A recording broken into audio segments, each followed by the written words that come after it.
May mga katanungan po sa mga diabetic, bakit bigla silang nagkakaroon ng sugat sa paa?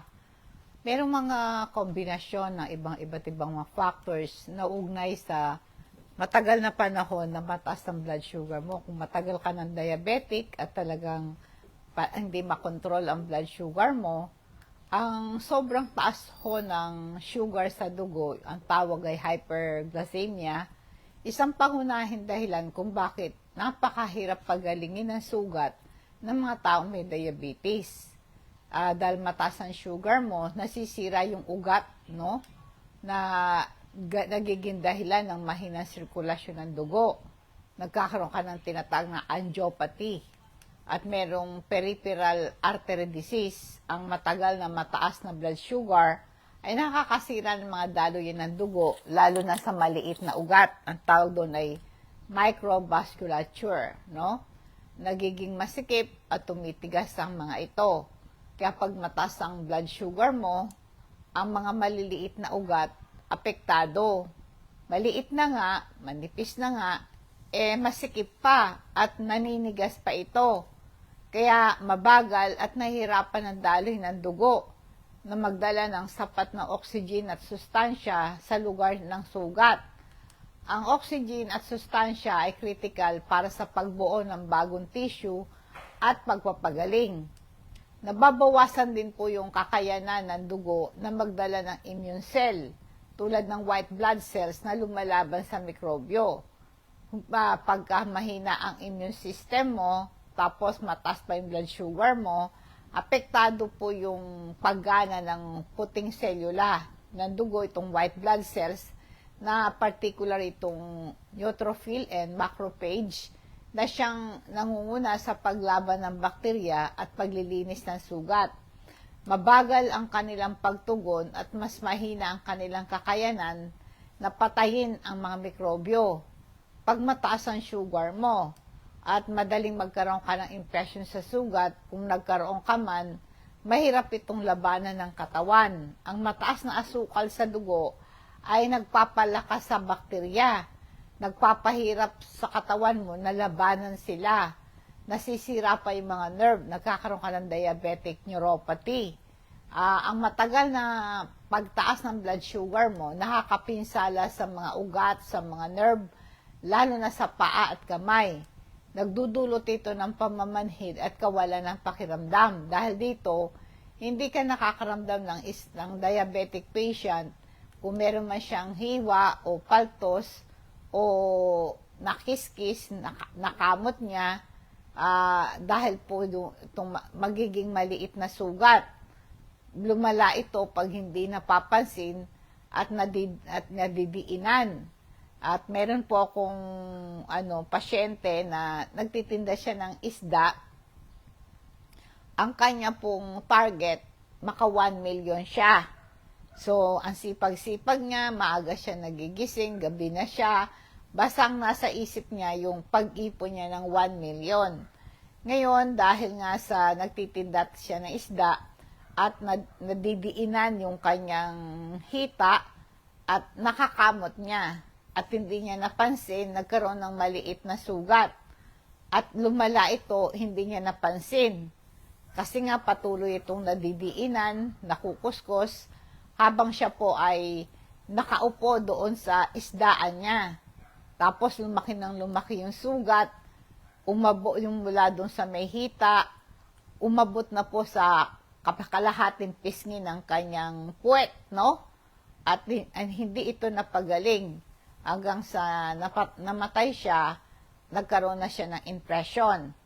Ang mataas na blood sugar ng dugo, nagkakaroon ka ng yung naapektuhan yung production mo ng paggana ng growth factors. May mga protina na nagsisilbing signal sa mga selula para magparami at magpagaling. At naapektuhan din ito ang pagbuo ng collagen, isang mahalagang protina. Siyang bumubuo sa framework ng bagong tissue. Kung mahina ang collagen, mahina rin ang sugat at mas matagal itong magsasara. At nagkakaroon ng talamak na pamamaga or chronic inflammation. Sa normal na paghilom ng sugat, mayroong maikling yugto ng pamamaga, inflammation.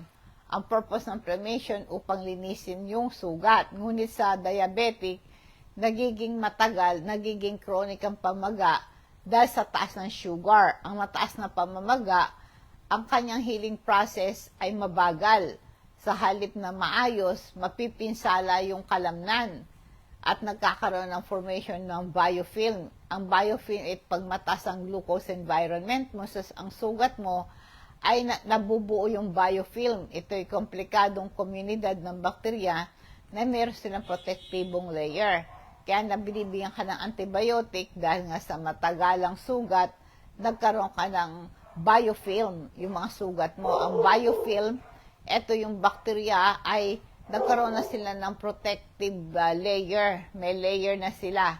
Kaya mahirap ang antibiotic na makapasok at patayin ng bakterya. Kaya mas mahirap gamutin ang ganitong infection. Dahil sa combination ng mga factors na to, yung maliliit na sugat na sa isang taong diabetic ay nagiging malubha, hindi gumagaling, nagiging ulcer sa diabetic. Ito ang dahilan kung bakit mahigpit na kontrolin ang blood sugar, ang pinakamahalagang aspeto ng pag-iwas at paggamot sa sugat sa diabetic.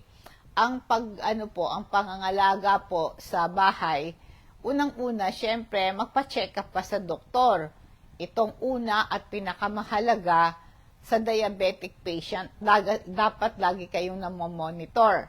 Agad kayong pumunta sa doktor kung may sugat ka, lalo na kung ito'y hindi gumagaling. Agad kang magpatingin sa doktor. Kailangan po, kasi po pag matagal na hindi gumaling ang sugat, ang gagawin nila, tatanggalin nila yung patay na tissue. Bigyan ng antibiotic at iba pang intervention. Kasi yung mga patay na tissue, pagka hindi ito natanggal, kakalat yun, magiging gangrene, no? At napagpaliban nito, lumalala po ang sugat sa diabetic. Pagka nangingitim na, ibig sabihin, hindi na nagsisirculate yung dugo. Kapag kailangan niya assess ng doktor yon, linisin ang sugat ng maayos, ang kamay, hugasan ng tubig at sabon, bago at pagkatapos hawakan ng sugat. Gumamit kayo ng disposable gloves kung mayroon. Dapat gumamit ng maligamgam na tubig at mild na sabon o kaya normal na saline solution. Merong 0.9% ng sodium chloride para linisin ang sugat. Huwag gumamit ng alcohol pagka diabetic at may sugat ka. Huwag mong gagamitan ng alcohol o hydrogen peroxide o betadine. Huwag. Maliban kung ito nirekomenda ng doktor dahil maaari itong mapinsala ang bagong tissue o patuyuin. Dahan-dahan mong patuyuin ang paligid ng sugat. Ang gamit ay malinis na tela o sterile gauze, no?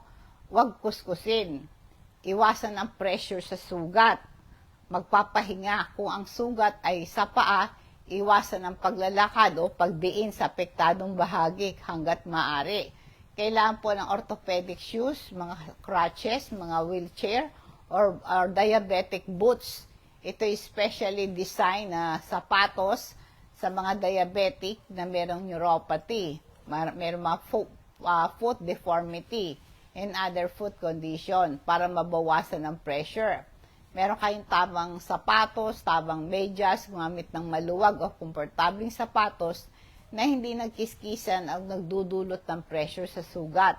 Iwasan po yung pagsuot ng masikip na medyas o sapatos kung maaari. Tanungin ng doktor tungkol sa therapeutic shoes na idinisenyo para sa diabetic.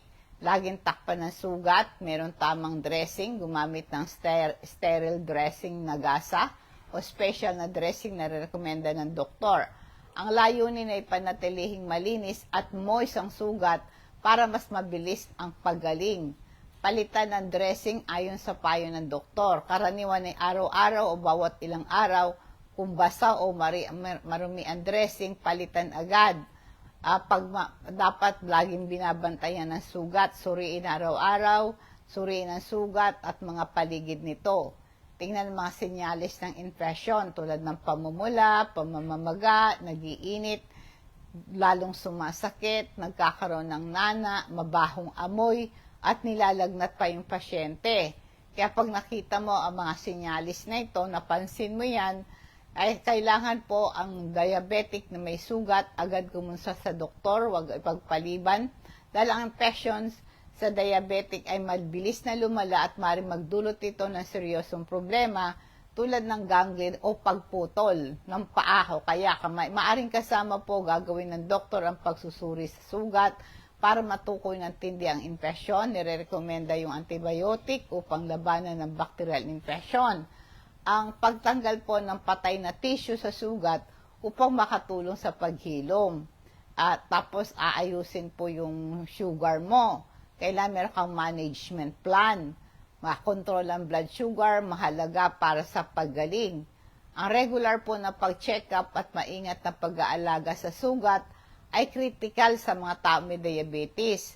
Ang pamamahala sa blood sugar level, striking controlling ng blood sugar, itong pinakamahalagang aspeto sa pagpapagaling ng sugat sa diabetic. Ang mataas na blood sugar ay pumipigil po sa paggaling ng sugat at nagpapatas ito ng panganib ng infeksyon. Sundin po yung gamot. Regular na inumin ang gamot para sa diabetes ayon sa reseta ng doktor. Ang diet mo, yung diabetic diet, nire-recommenda ng mga dietitian. Ang pagsunod sa diabetic diet ay nire-recommenda ng dietitian, isang mahalagang payo para sino mang may diabetes, lalo kapag nahaharap sa mga sugat na hindi gumagaling. Kaya kailangan makontrol ang sugar sa dugo. Ang paunahing layunin ng diabetic diet, tulungan ng pamahalaan ang antas ng asukal sa dugo. Kapag kontrolado na ang maayos ng asukal sa dugo, mas mabilis gumaling ang sugat, malabanan ng infeksyon, maiwasan ng karagdagang komplikasyon. Ang mataas na asukal sa dugo ay nakakapinsala sa iba't ibang aspeto ng proseso ng pagaling. Kaya yung tamang nutrition para sa pagpapagaling, makakatulong po ang isang dietitian na lumikha ng isang meal plan na nagbibigay ng tamang balanse, nutrients, protein and carbohydrates, healthy fats, vitamins at mineral. Mahalaga para sa pag-aayos ng tissue at immune function. Halimbawa, ang protein mo mahalaga para sa pagbuo at pag-ayos ng mga tissue tulad ng itlog, fish, ganon. Yung chicken na laman lang, walang balat, no? Mahalaga ang tamang nutrition para sa pagpapagaling ng mga sugat, lalo po sa mga diabetic dahil naapektuhan ng mataas ng blood sugar ang proseso ng paggaling mo. Narito ang ilang mahalagang vitamin at mineral na may papel sa pagpapagaling ng sugat sa diabetic at kung saan mo ito makukuha. Ang mga mahalaga po ay vitamin C. Bakit mahalaga po ang vitamin C? Kasi ang vitamin C tumutulong sa pagbuo ng collagen. Ito po ay isang protein na mabilis maghilom ang sugat at pampalakas ito ng immune system palaban sa infection at nagiging antioxidant to. Nakakatulong din ang vitamin C para maganda ang daloy ng dugo. Kaya yan po, mag-take po kayo nitong ating vitamin C at mga vitamin A. Ito yung maganda sa pagpapalakas ng immune system, pagbuo ng collagen at bagong daloy ng dugo. Tumutulong din ito sa pag-control ng pamamaga. Saan mo makukuha yan, yung vitamin A na yan? Itlog, gatas, ganon. Atay, ganon. Mga gulay, makuha mo sa carrots, lahat ng leafy green vegetable, mangga, papaya, kalabasa, kamote. Mahalaga din, meron kayong zinc. Meron tayong calcium, magnesium with zinc. Maganda to, makatulong sa pagpapabuti ng insulin resistance mo. Kaya nga po, maganda po na marami kayong mga vegetable sources, no? At na mahalaga din, meron kayong vitamin D. Yung pagitan po ng 10 o'clock hanggang 3 o'clock ng hapon, diyan mo makukuha yung vitamin D. Kasi yung vitamin D, tumutulong sa pagpapababa ng antas ng asukal sa dugo, lalo kung type 2 diabetes ka. Kaya nga po yung pagbibilad sa araw, kahit na 15 minutes, no, between 10 o'clock hanggang 3 o'clock ng hapon, makukuha mo yung vitamin D. Sa pagkain naman, yung salmon, yung tuna, yung itlog, makukuha mo din yan sa, halimbawa, yung sardinas, mga protina, yan, mahalaga, no, para mabilis gumaling ang sugat mo. Kailangan ng protein at vitamin C. Makukuha mo yung protein na yan sa mga isda, yan, itlog, yan, kung vegetarian ka, mga beans, mga tofu, mga legumes, maganda yan supplement. At mahalaga din po yung pasyente na binibigyan ng metformin at binibigyan kayo ng mga vitamin. Super B complex po. Ang Super B complex natin merong 8B vitamins para makatulong agad gumaling ang sugat mo. Kaya mapakahalaga na meron tayong vitamins at mineral, mga supplement, lalo kung diabetic ka, para makatulong sa pagpapagaling mo. Mahalaga din na meron kang iron. Mahalaga ito sa collagen synthesis. Ang diabetic na may sugat sa paa, madalas na anemic, kaya mahalaga yung iron supplement. Kaya pwede mo makuha yan sa mga lentils yan. At mag-take ka ng omega-3 fatty acid. Nakakatulong po yung omega-3 fatty acid sa pagpababa ng blood sugar, pampabuti ng insulin sensitivity. Meron din siyang anti-inflammatory properties, no? Kaya mabibili niyo po itong ating omega-3 fatty acid sa Patnubay. Pwede nyo akong tawagan para i-deliver ito sa sa rider, no. Ang probiotic din po, makakatulong din po yan sa diabetic. Kaya saan makukuha yan? Sa mga fermented food tulad po ng kimchi, mga fermented na gulay, inatsara mo na ginawa mong fermented yung labanos, yan. Yung kimchi po, number 1 yan, no? Kaya kumonsulta kayo sa doktor o dietitian pagka kayo po ay merong sugat na hindi gumagaling. Ma-personalize kayo, plano sa iyong kalusugan. Kailangan mo din gamot na iinumin mo. Depende kung ano ang irereseta ng doktor. Balanced diet. Dapat meron kang nakukuha sapat na nutrients sa pamamagitan ng balanced diet. Kaya kailangan po meron kayong mga vitamins at mineral. Ang pag-control po ng sugar ayon sa mananaliksik ay makakatulong po sa inyo yung huwag kang magpapakabusog, huwag ka namang magpapakagutom. Yan ang batas sa diabetic. Pwede kang kumain ng madalas, pakonti-konti, at saka huwag kang magpapataba. Nakakatulong din po kasi yung pamamahala ng timbang mo, isang paraan para control ang sugar mo, no? Malaking tulong. Mag-exercise ka rin kasi yung pag-exercise, yan payo ng doktor. Kung meron kang sugat na hindi gumagaling, yun, i-monitor mo syempre yung blood sugar level mo.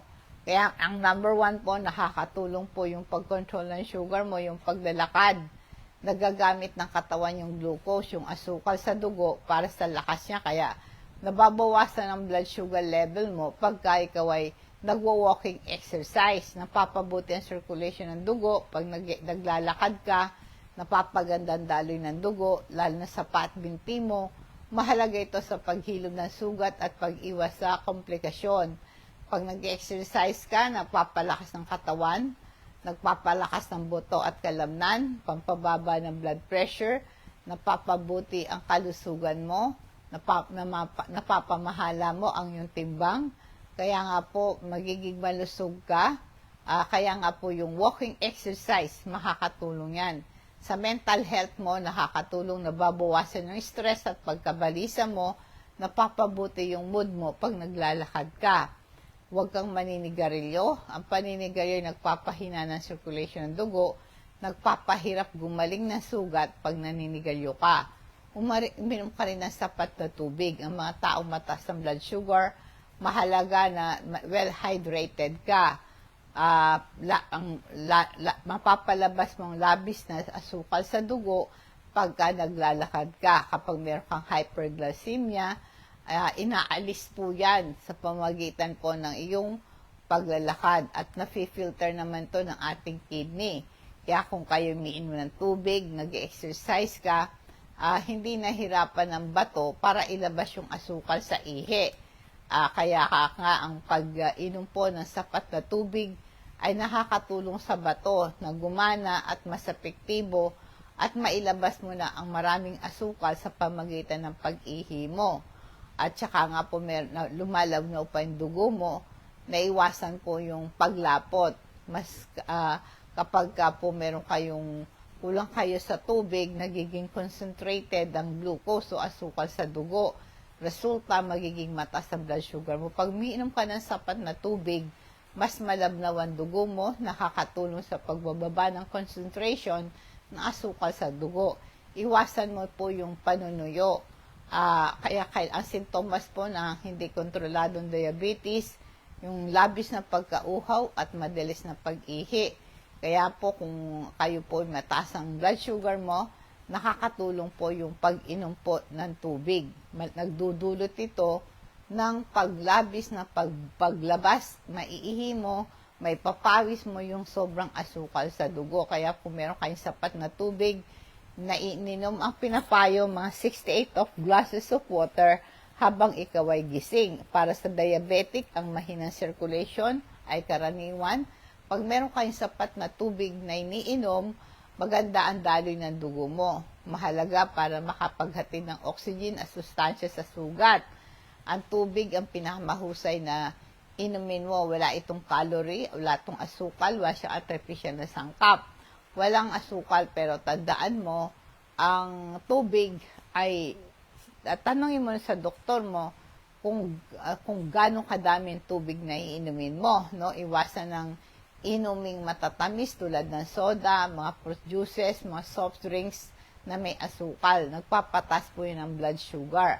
Ang pag-inom po ng sapat na tubig ay isang simple ngunit napakahalagang bahagi ng pamamahala ng diabetes at pagsuporta sa paghilom ng sugat. No? Huwag kayong mag-self-medicate. Huwag gumamit ng ointment o cream na hindi nirekomenda ng doktor. Kaya napaka-importante ang payong ito, huwag kang mag-self-medicate, huwag kang gumamit ng ointment na cream na hindi rekomenda ng doktor, lalo na kung diabetic na may sugat. Kaya kailangan po, pagka diabetic ka na may sugat, meron kang tamang diagnosis at paggamot. Ang isang sugat sa diabetic, maaaring may iba't ibang sanhi. Magkakaroon ka neuropathic, ischemic, or hollow. Ito pong sugat, nangangailangan iba't ibang uri ng paggamot at dressing. Kung dapat po meron kayong tamang diagnosis mula sa doktor, para sa ganon, makagamit ka ng tamang ointment or cream para ito ay makagaling sa'yo, para maiwasan yung panganib sa infeksyon. Ang diabetic na madaling kapitan ng infeksyon ay maaaring gumamit kayo ng maling produkto. Kaya kailangan po lagi kayong merong malinis na pantakip sa sugat. Napakahalaga din ng nutrition sa pagpagaling ng sugat. Lalo na kung diabetic ka, ang Super B complex, ang vitamin C, parehong mahalagang papel sa pagpapagaling ng sugat mo. Dahil po yung vitamin C, tulad ng sabi ko, ay ito'y papel sa collagen formation. Nagsisilbing building blocks o pundasyon ng balat at buto at mga connective tissue. Kaya nga po, ang pagbuo ng bagong tissue at mabilis magpagaling ng sugat, kung meron kayong sapat na vitamin C, vitamin B complex, meron silang antioxidant properties at protektahan ng vitamin C ang mga selula at maiwasan ka sa mga free radical na pwedeng makapinsala sa sugat mo. Pagsuporta sa immune system yan, yung vitamin C na yan, at lalabanan pa yung infection mo at sugat sa diabetic para hindi ka kapitan ng infeksyon.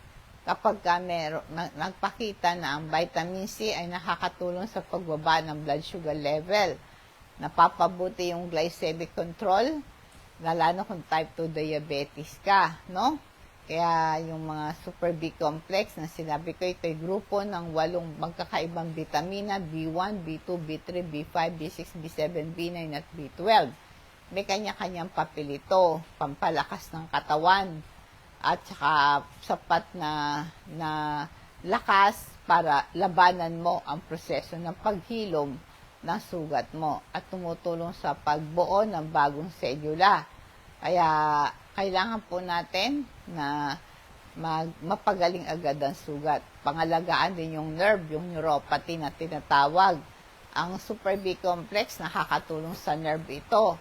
Maraming diabetic na nakakaranas ng neuropathy, nagpapabagal ng paggaling ng sugat. Kaya pag kulang kayo sa vitamin B complex at kailangan din po meron kayo sapat na vitamina na tinetake, no? Na ito po ay nireseta ng yung doktor para mapabuti ang sirkulasyon ng dugo at makatulong po sa daluyan sa maghatid ng oxygen at sustansya sa sugat.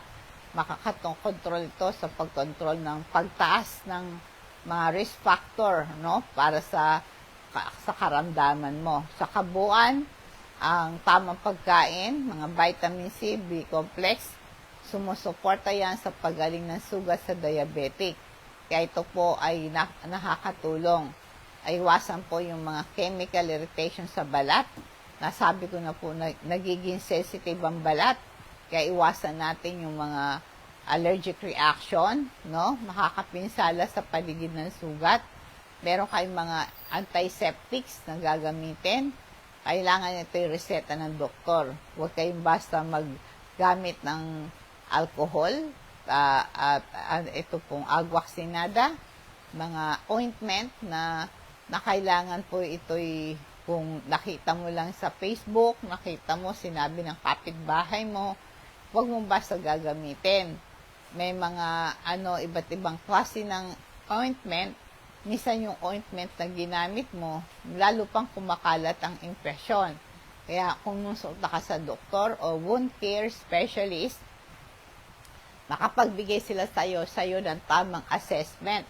Magre-recommenda sila ng particular na gamot or dressing na angkop sa iyong sugat. Sundin ang reseta nila, sundin ang kanilang mga payo, at gamitin ng mga product kung ano ang kanilang sinasabi sa inyo. Ang kaligtasan ng pasyente ang pangunahing prioridad. Sa kaso ng diabetic, iwasan ang self-medication at kailangan wag subukan tanggalin yung patay na balat. Dapat ito po ay sa doktor na pangalaga. Maging aggressive po kayo sa pamamahala sa inyong blood sugar. Maging maingat, malinis ang pag-alaga sa sugat. Meron kayong regular na pagsubaybay ng doktor. Iwasan yung, huwag mo yung babaliwalain. Dahil lang hindi gumagaling na sugat sa diabetic, magdudulot po ito ng seryosong infeksyon. Kaya malaking tulong po, no, na itong ating mga payo sa inyo ay malaking bahagi sa inyo pong kalusugan. Meron tayong crystal oil kung kayo po ay nakakaramdam ng pananakit ng katawan, sakit ng ulo, sakit ng balakang, kinakabag ka, naninikip ang dibdib mo, inuubo ka, barado ilong mo. May pangkalmanting effect po ang crystal oil sa ating pampaginhawa ng kabag, sakit ng tiyan, pang-control din ito ng pagsusuka. Hindi ka kakagatin ng lamok kasi ayaw ng lamok. Yung amoy niyan, tumutulong para maitaboy mo yan. Pag nakagat ka, tas nangati ka, pahina mo ng crystal oil. Yun namang activated charcoal naman natin, ito isang itim na pulbos, nakukuha yan sa kahoy, baon ng nyog. Matagal itong ginamit ng medisina. Yung biyanang ko, meron siyang sugat. Nakaapak siya ng yung uling na nagbabaga. Hindi niya alam, meron na palang nagbabagang uling do sa paa niya. So, ang laki ng sugat, hindi gumagaling. Siyempre, nasa ospital na siya, controlled ang blood sugar niya. Yung activated charcoal powder ay nilagay ko dun sa sugat niya. At controlled pa yung sugar niya at gumaling po yung sugat na wala yung bahong lumalabas sa kanyang sugat. Sinipsip po yung bacteria toxin doon sa kanyang sugat na yan. Ipaalam nyo po sa akin yung pangalan at address niya, CP number nyo. Gusto nyo magpa-deliver ng ating mga health product. I-deliver po yan ng mga rider i-charge po sa inyo ang shipping fee.